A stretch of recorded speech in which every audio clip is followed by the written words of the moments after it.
اسمه محمد أرسلان من باكستان في بلد إسلام آباد. أعوذ بالله من الشيطان الرجيم. بسم الله الرحمن الرحيم. كل من عليها فان ويبقى وجه ربك ذو الجلال والإكرام. فبأي آلاء ربكما تكذبان؟ يسأله من في السماوات والأرض كل يوم هو في شأن.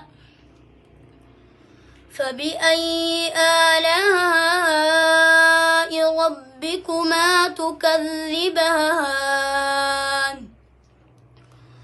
سنفرغ لكم أيها الثقلان.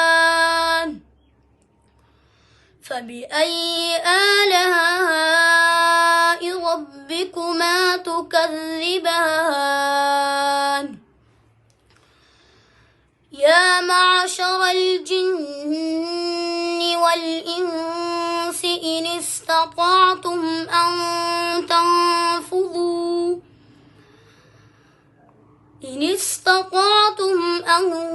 تنفذوا من أقطار السماوات والأرض فانفذوا لا تنفذون إلا بسلطان. فبأي آلاء ربكما تكذبان؟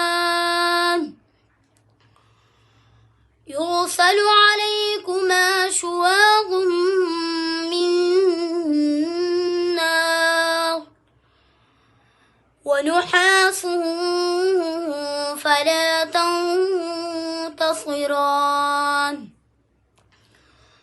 فبأي آلاء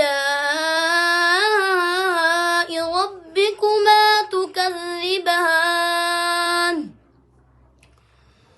فإذا انشقت السماء